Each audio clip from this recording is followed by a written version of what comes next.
अभी ज्वेलरी व्यवसाय बहुत कठिन दौर पे गुजर रहा है। इस समय भाव काफ़ी बढ़े हुए हैं और ये हम लोग के लिए बहुत क्रूशल टाइम चल रहा है। मैं सरकार से एक निवेदन कर सकते हैं कि इंपोर्ट ड्यूटी और जीएसटी में कुछ राहत प्रदान करें। तो उत्तर प्रदेश और बिहार में जहाँ तक मेरी समझ है कि सोने के जेवर की खपत बहुत ज़्यादा है, परंतु न तो उत्तर प्रदेश में और न बिहार में सोने के कारीगरों के लिए कोई ज्वेलरी पार्क बनाया गया या उनको कोई सुविधाएं उतनी मुहैया कराई।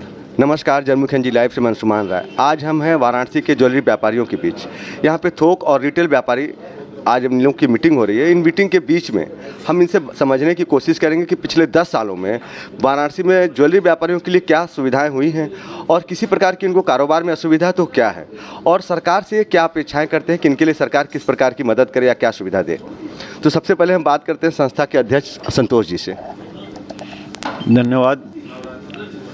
अभी ज्वेलरी व्यवसाय बहुत कठिन दौर पे गुजर रहा है। इस समय भाव काफ़ी बढ़े हुए हैं और ये हम लोग के लिए बहुत क्रूशल टाइम चल रहा है और सरकार से हम लोग चाहते हैं, हालांकि सरकार से कोई दिक्कतें तो नहीं हो रही हैं, सामान से आने जाने में कोई प्रॉब्लम नहीं हो रही है, लेकिन भाव का जो दिक्कत हो रही है इससे रिटेल व्यवसाय, होलसेल व्यवसाय काफ़ी प्रभावित हो रहा है। ये भाव बढ़ने की क्या वजह आप? ये इंटरनेशनल कारण है, इसका कोई लोकल कारण नहीं है। इंटरनेशनल कारण से भाव बढ़ रहा है और बराबर भाव से बढ़ता ही रहा है। तो ये एक क्रूशियल पीरियड है, सभी सराफा व्यवसाय के लिए बहुत दिक्कत वाली बातें हैं। पिछले 10 सालों में आप लोगों का अनुभव कैसा रहा है? किसी प्रकार की आप लोगों को पहले की अपेक्षा कारोबार में सुविधा हुई है या किसी प्रकार की असुविधा? नहीं, व्यापार करने में बहुत सुविधाएं हुई हैं। अब तो माल आवाजाही में कोई दिक्कत नहीं है। आप कोरियर से माल मंगा सकते हैं, आ सकते हैं, आरटीजीएस करके माल मंगा सकते हैं। माल को आ जाने में कोई दिक्कत नहीं है। क्वालिटी कंट्रोल हो गया है, ये सबसे बड़ी बात है कि बाज़ार में होलसेलर हो चाहे रिटेलर हो, माल का क्वालिटी कंट्रोल बहुत अच्छा ज़रूरी है। जो HUID हो गया, हॉलमार्क हो गया, चांदी में भी शुद्धता बहुत अच्छी मेंटेन हो रही है। इससे सभी को बहुत सुविधाएं हैं। नहीं, सरकार की अपेक्षा है तो HUID का बहुत अच्छा चल रहा है और जो अभी टैक्सेशन कम करना चाहिए गवर्नमेंट को, क्योंकि सराफा व्यवसाय बहुत अल्प वॉल्यूम पे, मतलब बहुत थोड़े से प्रॉफिट पे चलता है। तो अभी जो GST है 3% है और जो अभी कस्टम लगा हुआ बहुत हाई है, इसको गवर्नमेंट को निश्चित कम करना चाहिए। मैं शशांक अग्रवाल, कोषाध्यक्ष वाराणसी सराफा एसोसिएशन, 52 दास अशोक जी ज्वेलर्स से। मेरा ज्वेलरी का होलसेल और रिटेल का कारोबार है। आपके हिसाब से ज्वेलरी कारोबार में क्या स्थिति है? ज्वेलरी कारोबार में जैसा कि हमारे आदरणीय अध्यक्ष जी ने बताया, इस समय भाव को बढ़ने को लेकर काफ़ी चुनौतियां हैं और इस वजह से व्यापार काफ़ी प्रभावित है, क्योंकि चूँकि सोने का भाव बहुत ज़्यादा बढ़ चुका है। 75,000 रुपये प्रति 10 ग्राम से भी ज़्यादा चला गया है, इसलिए व्यापार काफ़ी प्रभावित है हमारा। क्या उम्मीद कर रहे हैं कि आने वाले दिनों में दाम कुछ नीचे जाएंगे? नहीं, आने वाले दिनों में फ़िलहाल दाम नीचे जाने की तो संभावना कम दिख रही है, क्योंकि भाव जो है अंतर्राष्ट्रीय मानकों के हिसाब से तय होते हैं। इसमें सरकार से एक निवेदन कर सकते हैं कि इंपोर्ट ड्यूटी और GST में कुछ राहत प्रदान करे तो हमारा व्यापार भी बढ़े और जो हमारे ग्राहक सोना खरीदते हैं, जेवर खरीदते हैं, उनको भी काफ़ी सहूलियत हो। मैं रवि सर्राफ, महामंत्री वाराणसी सराफा एसोसिएशन। बताइए क्या आप प्रश्न करना चाहते हैं?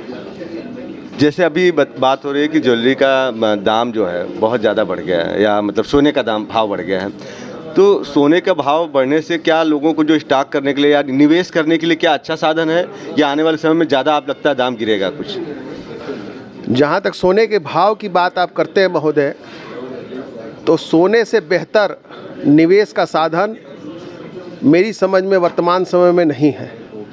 2004 में सोने के 10 ग्राम का मूल्य 7,000 रुपया था, जो वर्तमान समय में 2024 में 74-75 हज़ार रुपये के आसपास है। 10 गुना सोना बढ़ा है, 11 गुना कह सकते हैं।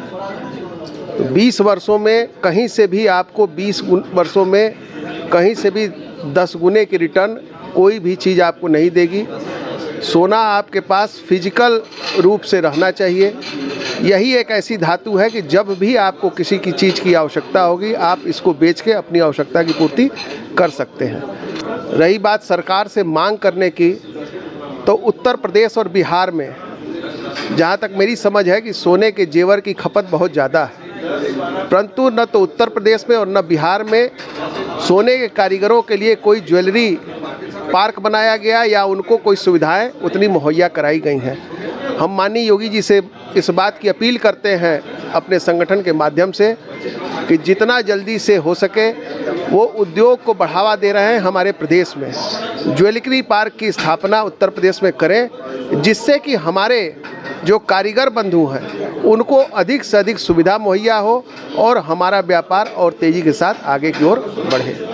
दूसरी बात, जो मल्टीनेशनल कंपनियां हमारे बीच में आके हमारे व्यापार को हर तरीके से डैमेज कर रही हैं या ख़राब कर रही हैं, हमारा इस पर मत है कि अगर लोकल व्यवसायी को वो सुविधाएं मिलेंगी या लोकल कारीगरों को भी उसी तरह की सुविधा दी जाएगी जैसा कि मल्टीनेशनल कंपनियों को सरकार सुविधा मुहैया कराती है, तो हमारा कारीगर, जो कि हमारे प्रधानमंत्री जी का विज़न है लोकल फॉर वोकल, वो लोकल कारीगर बहुत अच्छी तरीके से उस कार्य को कर सकता है। प्रद्युम्न जी अग्रवाल, संरक्षक प्रमुख, वाराणसी सराफा एसोसिएशन। तो भाव इतना बढ़ गया है ना कि भाव बढ़ने के तरीके की वजह से बात समझ लें कि व्यापार जो है 5-10% भी नहीं बच गया है। इसकी वजह से खरीदारी की स्थिति जो है बहुत कमज़ोर हो गई है। बाकी जो है इससे जैसे अध्यक्ष जी ने सबने बताया है, इसमें जीएसटी में या एक्साइज ड्यूटी में कुछ जो है राहत मिलेगा तो शायद इससे जो कुछ व्यापार को हमारे सहूलियत मिलेगी। सबसे पहले मैं अपना परिचय दे दूं। मैं विजय तिवारी हूं, संरक्षक हूं वाराणसी सराफा एसोसिएशन का। देखिए, प्रॉब्लम व्यापारियों के बीच में कुछ है।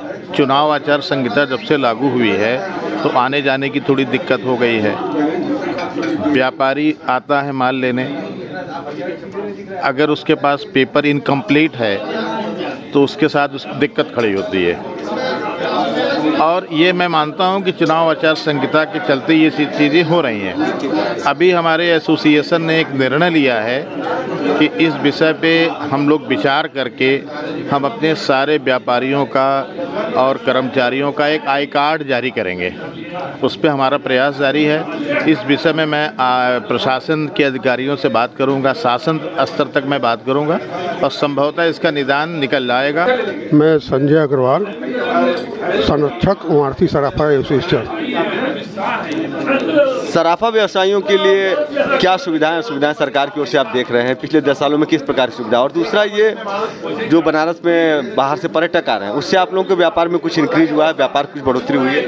निश्चित रूप से जो पर्यटक काशी विश्वनाथ धाम में आ रहे हैं और धाम से होकर के आ रहे हैं, निश्चित रूप से सराफा का बाजार मतलब कि बढ़ावा मिला है।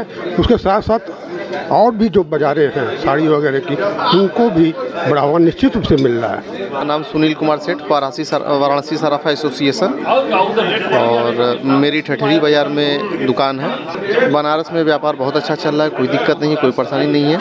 हाँ, बस ये है थोड़ा भाव के चलते ऊपर नीचे जो उतार चढ़ाव है उसकी वजह से थोड़ी परेशानियाँ हो रही हैं, वो भी सही है। हॉल मार्किंग से क्या सुविधाएँ हुई हैं और असुविधा हो रही है? ये तो बहुत ही अच्छा हुआ है कि कस्टमर को एक मानक मिल गया है, अच्छे तरीके से जो है उनको प्योरिटी के माल मिली। पहले वो चीज़ें नहीं हो पाती थी, अब सरकार ने ये चीज़ ला करके सारे कस्टमर्स के लिए बहुत ही अच्छा काम ये पहल किया है। बहुत ही अच्छा काम है, बहुत ही अच्छा शुरुआत है।